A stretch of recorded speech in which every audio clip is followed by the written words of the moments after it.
Langsung saja pastinya di siang hari ini kita akan bersama-sama mendengarkan tausiah dari Ustadz Hanan Attaqi. Untuk itu kepada Ustadz Hanan Attaqi dipersilahkan.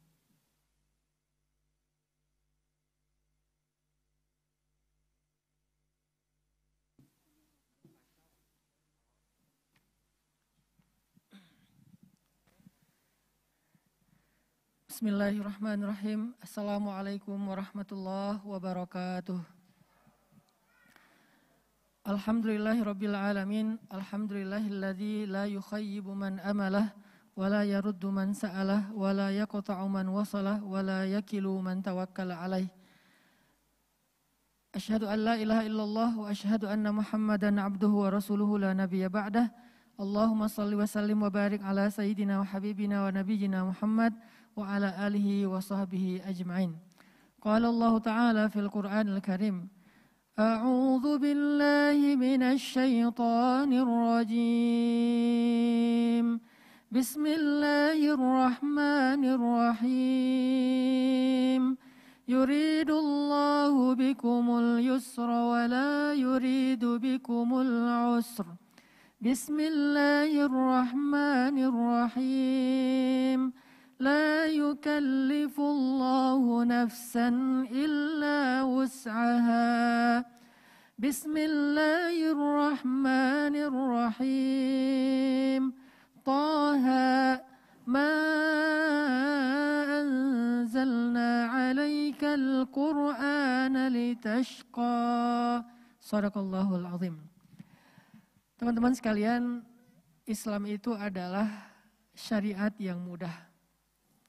Karena Allah Subhanahu wa taala sendiri menjamin di dalam Al-Qur'an, yuridullahu bikumul yusra wa la yuridu bikumul usra.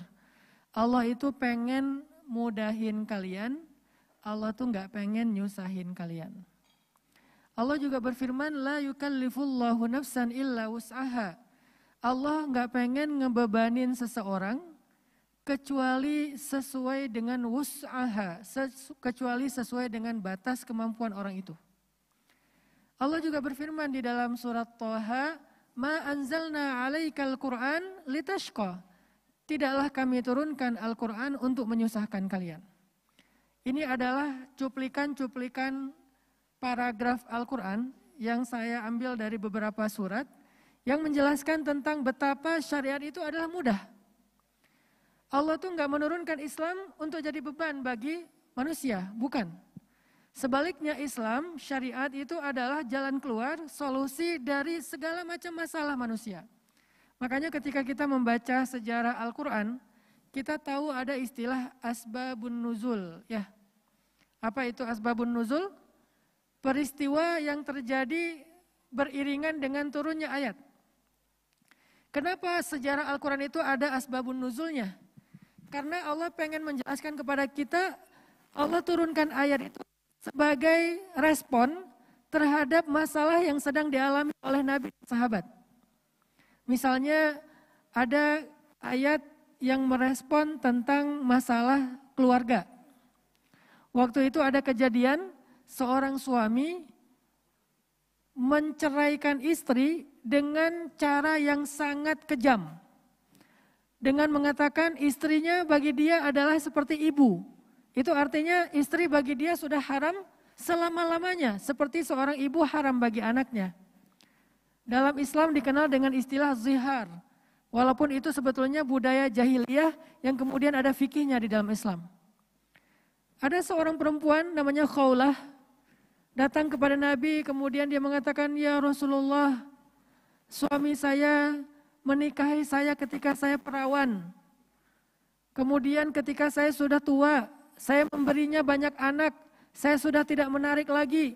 Tiba-tiba dia meninggalkan saya, dia tidak suka kepada saya dan menceraikan saya dengan mengatakan, kamu bagi saya adalah seperti ibu. Ya Rasulullah, bagaimana status saya saat ini di depan suami saya? Ini masalah. Yang kemudian dengan masalah itu Allah turunkan ayat karena Nabi tidak menjawab. Nabi mengatakan, tunggu karena saya belum dapat wahyu. Kemudian turunlah ayat yang kita kenal di dalam satu surat, namanya surat Al-Mujadalah atau surat Al-Mujadilah. Di dalam ayat surat tersebut Allah Subhanahu wa taala menyampaikan solusi terhadap masalah Khawlah dan suaminya. Pertama, Allah memberikan edukasi bahwa zihar, ucapan suami kepada istri seperti tadi adalah dosa besar kata Allah. Sehingga suaminya harus bertaubat. Taubatnya harus dengan cara memerdekakan budak. Kalau tidak bisa memerdekakan budak dengan memberi makan orang miskin. Kalau tidak mampu memberi makan orang miskin, maka dengan berpuasa. Yang kedua, kata Allah, suaminya harus meralat sumpahnya karena sesungguhnya istrinya bukanlah ibu bagi dia. Dan seterusnya, sehingga akhirnya Khawlah pulang ke rumahnya dan menyampaikan kalimat itu kepada suaminya dan suaminya dipanggil oleh Nabi, kemudian mereka pun selesai masalahnya dan damai. Ini salah satu contoh bahwa syariah, bahwa Islam itu bukan beban. Ini prinsip pemahaman kita terhadap Islam. Jadi jangan sampai ketika misalnya kita mendengar istilah syariat, aduh potong tangan nih. Emangnya kita ada rencana mencuri sehingga kita takut dengan itu. Padahal syariat potong tangan, syariat qisas itu bukan syariat terhadap pencurinya. Tapi itu adalah cara Allah membela orang yang menjadi korban. Cara Allah membela orang yang lemah, orang yang dibegal. Coba lihat kejadian baru-baru ini, orang yang dibegal sampai putus tangannya. Orang yang dibegal sampai putus lehernya. Siapa yang membela mereka? Allah yang membela mereka. Dengan cara apa Allah membela mereka? Dengan syariat yang tegas tetapi adil. Karena tidak boleh tegas dan berlebihan.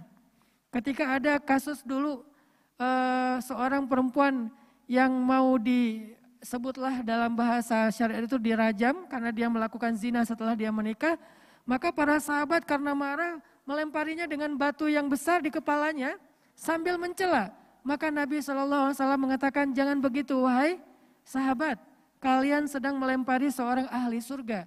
Jadi walaupun ditegakkan hukumnya, tetap ada samhan. Yang tadi saya sampaikan ada rasa kasihan. Tetap ada rasa rahmah, ada rasa kasih sayang di dalamnya. Tetapi hukum harus ditegakkan supaya menjadi solusi dalam kehidupan manusia. Maka Khawlah akhirnya mendapatkan pembelaan dari Allah. Pembelaan Allah terhadap Khawlah menjadikan suaminya sadar, taubat, dan mereka kemudian kembali rukun sebagai suami istri. Itulah contoh syariat. Atau kita baca lagi ayat yang lain tentang bagaimana syariat berperan menjadi solusi dalam kehidupan manusia. Ada cerita seorang sahabat yang tidak mampu untuk mandi karena junub atau karena dia harus mandi besar. Soalnya waktu itu sedang musim dingin dan di Arab itu sama dengan di beberapa negara-negara Eropa. Kalau musim dingin itu bisa sampai minus. Bahkan sekarang di Al-Quds Palestina aja turun salju. Di tempat saya belajar dulu di Al-Azhar Kairo juga turun salju. Akhir-akhir ini udah berubah banget. Maka karena saking dinginnya dan mereka tidak bisa memasak air panas. Soalnya lagi dalam perjalanan, lagi dalam sebuah safar. Akhirnya orang ini bingung gitu, lalu dia mandi. Sehingga ketika dia udah mandi, dia semakin sakit dan kemudian dia hampir mati. Maka dilaporkanlah kejadian ini kepada Nabi, kemudian Nabi membacakan ayat La yukallifullahu nafsan illa wus'aha. Allah enggak mau membebankan seseorang kecuali sesuai dengan kebutuhannya. Kenapa kamu menyakiti dirimu sendiri dengan cara mandi? Bukankah Allah sudah mensyariatkan tayammum? Ternyata dia nggak ngerti kalau tayamum itu boleh dipakai untuk menggantikan mandi. Dia pikir tayamum itu hanya sebagai pengganti wudhu. Padahal bisa juga sebagai pengganti mandi. Ini menjadi sebuah bukti bahwa syariat itu adalah solusi. Lalu ketika kita masuk dalam dunia perdagangan, dalam muamalah, dalam sebuah pasar digital seperti Halalpedia, maka kita harus menganggap bahwa Halalpedia ini bukan sebagai sebuah sebagai sebuah beban. Aduh, Halalpedia berarti saya terbeban harus halal dong. Halalpedia berarti saya terbeban harus syariah dong. Padahal kalau kita memahami halal dan syariah itu sebagai sebuah solusi, kehadiran Halalpedia itu adalah sebuah jawaban atas doa orang-orang yang beriman. Ya Allah, kami ingin membeli tapi yang halal. Ya Allah, kami ingin berdagang tapi dengan rezeki yang halal. Maka Allah mengijabahkannya dengan cara kita bisa membuat Halalpedia ini. Sehingga kita sama-sama harus kita coba support Halalpedia. Saya sebagai seorang dai bersama dai-dai yang lain berkomitmen untuk mensupport ini bukan karena apa-apa, tetapi karena Halalpedia adalah solusi, karena dia adalah salah satu ekspresi dari syariah atau produk syariah. Sehingga dengan munculnya Halalpedia, dengan munculnya beberapa komitmen terhadap syariah ini, kita akan bisa menemukan konsep transaksi yang adil. Illa antakuna tijaratan antaradim minkum, kecuali perdagangan yang kalian ridho, itu artinya perdagangan yang adil. Kita berharap nggak ada lagi konsumen yang membeli makanan di marketplace, tapi makanannya itu mengandung bahan-bahan yang bukan hanya haram secara fikih, tapi juga haram karena dia membahayakan kesehatan. Kadang-kadang buat kita yang haram itu identik hanya dengan babi atau darah ya. Padahal yang membahayakan kesehatan kita juga sesuatu yang haram. Jadi bicara tentang halal haram itu bukan hanya bicara babi dan sapi, tapi bicara tentang sehat dan sakit. Ini mindset yang harus kita bangun bareng-bareng dengan literasi dan edukasi kepada masyarakat. Bukan soal sapi atau babi sehingga dijadikan perolok-olokan. Ini ada mengandung babi, ini mengandung sapi. Bukan masalah itu, tapi masalah membahayakan atau tidak buat tubuh kita.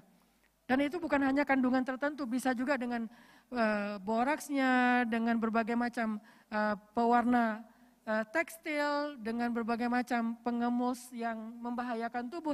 Sehingga banyak sekali di antara anak-anak sekarang masih bayi itu udah kena kanker. Karena istri saya punya yayasan kanker untuk orang yang kurang mampu, saya banyak banget menerima pasien anak umur 2 tahun itu udah kanker. Kebayang nggak umur 2 tahun kanker? Kenapa kok bisa kayak gitu? Karena mungkin konsumsi makanannya atau ibunya nggak sehat lagi. Dan itu kita nggak menganggap itu sesuatu yang haram karena nggak mengandung babi. Padahal yang nggak mengandung babi itu belum tentu juga halal. Bisa jadi dia haram karena membahayakan tubuh manusia. Makanya mudah-mudahan ini menjadi amanah yang besar dan juga tantangan yang besar buat kita bersama. Bukan hanya buat teman-teman Halalpedia untuk beralih. Yuk kita hijrah marketplace, yuk kita hijrah tijarah, yuk kita hijrah ekonomi, yuk kita hijrah transaksi supaya kita mendapatkan solusi dalam kehidupan kita dan pastinya di atas semua itu ridho Allah Subhanahu wa taala. Allahumma taqabbal minna ya Rabb. Ya Allah, terimalah niat kami ya Allah, terimalah hajat kami ya Allah, mudahkanlah urusan kami. Semoga kami bisa mewujudkan sebuah pasar seindah dan sebaik pasar Madinah yang pernah dibangun oleh Rasulullah SAW yang ada di dalam platform digital kami yaitu Halalpedia. Barakallahu fikum. Wassalamualaikum warahmatullahi wabarakatuh.